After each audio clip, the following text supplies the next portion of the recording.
So guys, a very good afternoon to everyone. I hope you are doing great well. As I have been telling you that the best way of English learning that is a story. You can learn many of things from a story.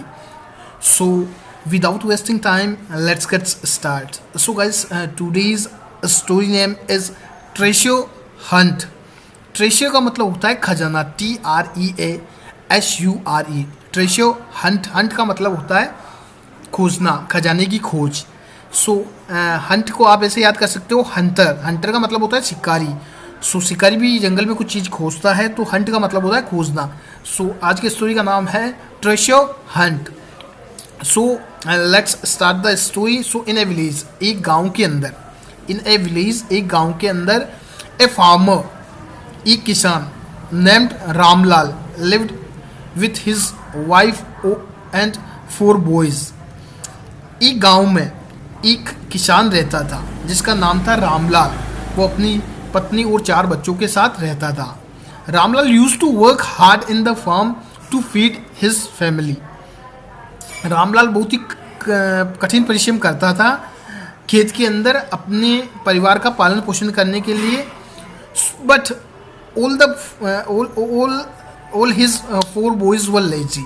उसके चारों पुत्र बहुत ही lazy थे, बहुत ही क्या बोलते हैं, आलसी थे। Those who used to roam here and there in the village, जो अक्सर गांव में इधर उधर घूमते रहते थे, लेजी थे, काम करते नहीं थे कुछ।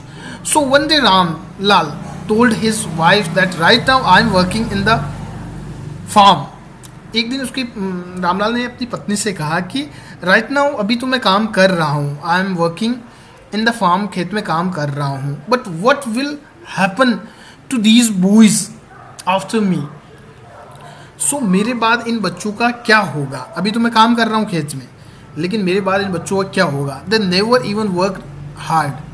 उन्होंने कभी भी कठिन काम नहीं किया, कभी भी मेहनत नहीं की। They never even want to the farm, यहाँ तक कि वो कभी खेत में भी नहीं गए। तो Ramlal's wife said that gradually the boys will also start working. ये लड़के भी कुछ ना कुछ काम कर लेंगे, ग्रेजुअली एंड धीरे धीरे। इस वर्ड को भी आप नोट डाउन कर सकते हैं, धीरे धीरे ये भी कुछ काम स्टार्ट कर देंगे। The Ramlal's time passed, time गुजर गया, but Ramlal's boys did not do any work. उन्होंने कोई भी काम नहीं किया। Once Ramlal felt very ill.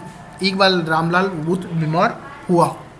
He remained ill for many days. वो काफ़ी दिनों तक बीमार रहा। He asked his wife to bring all the 4 boys.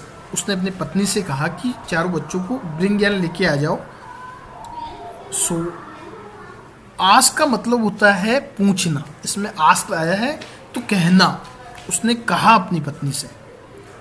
सो ऐसे एक बात बताओ कि अपन कह तो नहीं सकते, पूछ तो नहीं सकते कि तुम 4 बच्चों को, उसने पूछा कि अपने 4 बच्चों को लेके आओ, तो कह सकता है। सो उसने अपनी पत्नी से कहा। His wife called the 4 boys. उसके पत्नी ने 4 बच्चों को बुलाया, ब्रॉट दैम, उनको लेके आई। So guys, Ramlal's wife brought them boys. Ramlal की पत्नी उन बच्चों को लेकर आई। Ramlal said that it seems, Ramlal ने कहा कि it seems that now I will not live for long.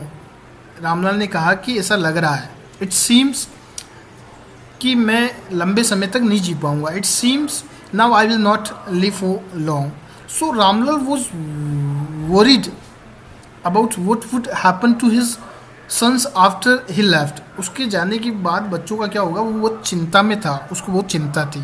That's why he said, इस कारण से उसने कहा, sons, बच्चों, whatever I have earned in this life, जो कुछ भी मैंने इस जीवन में कमाया है, that treasure, वो खजाना, TREASURE, treasure, वो खजाना, that treasure I have buried, buried का मतलब होता है दबाना, दफन करना या दबाना। I have buried under our farm, वो खजाना, जो कुछ भी मैंने ज़िंदगी में कमाया है, वो धन दौलत खजाना मैंने अपने फार्म में बरीड कर दिया है, यानी कि दबा दिया है, BURIED, बरीड यानी दबाना। सो आफ्टर मी, मेरे बाद, उसने कहा कि मेरे बाद जो मैंने खजाना दबाया, after me you take out the treasure from it and distribute it among yourselves. वो खजाना टेक आउट यानी कि बाहर निकालना, और डिस्ट्रीब्यूट यानी कि बांटना आपस में, अमंग योरसेल्व्स, या सो आपस में बांटना। अमंग का मतलब होता है, अमंग हम जब यूज़ लेते हैं जब से दो से अधिक व्यक्ति के बारे में हम बात कर रहे हैं, और बिटवीन होता है दो जनों के बीच। तो ये आपको समझ में आया है। सो हियरिंग दिस, ये सुनकर द 4 बॉयज बिकम हैप्पी, चारों बच्चे खुश हो गए। बिकम यानी होना, बनना, बिकम आया है तो सेकंड फॉर्म हुआ है, वो खुश हुए। सो इसमें अगर बिकम हैप्पी तो खुश है, बन रहे हैं। So let's move the next sentence.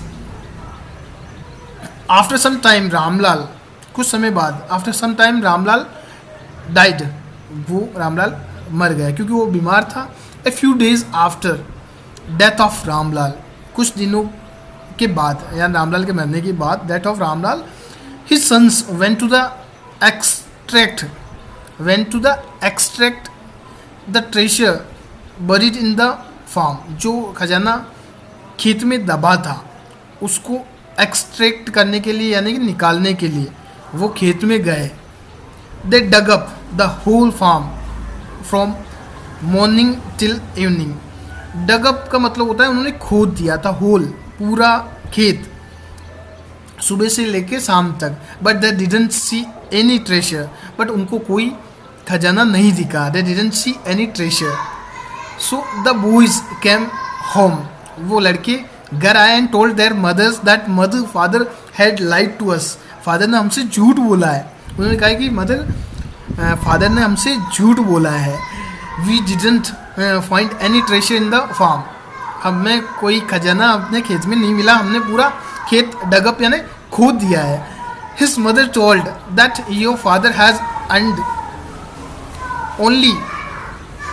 Only the house and the farm in his life. उसकी माता ने कहा, his mother told that your father has earned only this house and farm in his life. पूरी ज़िंदगी में उन्होंने, तुम्हारे पिता ने केवल ये घर और ये खेत ही कमाया है। But now that you have dug up the farm, तो नाउ अभी तुमने खेत डगअप यानी खोद दिया है, तो साउ द सीड्स इन इट। साउ का मतलब होता है बोना, बीज, खेत में हम बोते हैं साउ, SOW, साउ। तो सीड इन, साउ द सीड इन इट, उसमें बीज बो दो।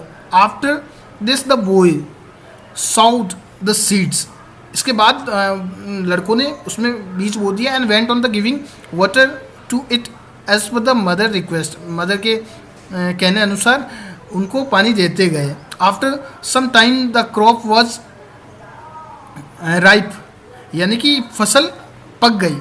वॉज राइप यानी कि फसल पक गई, एंड रेडी हो गई पक के। By selling which the boys made a good profit, उसको बेच के, बाय सेलिंग, उसको बेच के लड़कों ने बहुत अच्छा प्रॉफिट कमाया।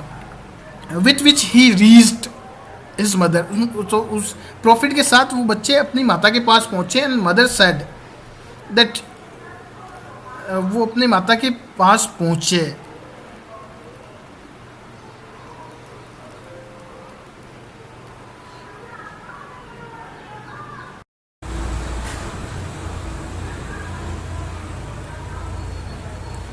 तो and with which he reached his mother, उसके साथ यानी प्रॉपर्टी के साथ वो माता के पास पहुँचे। तो mother said that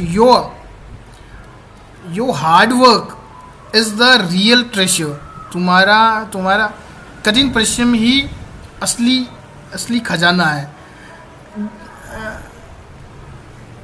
this is what your father wanted to explain to you, this is what, यही तुम्हारे पिता तुमको एक्सप्लेन करना चाहते थे, बताना चाहते थे। तो moral of this story is that what we learn from this story. This story teach the lesson is we should do hard work by abandoning laziness. हमें लेजीनेस को त्याग के हार्ड वर्क करना चाहिए. Hard work is the real wealth of man. मनुष्य का असली धन दौलत ही हार्ड वर्क है, कठिन परिश्रम है. So hope you have learned many of new words from this story.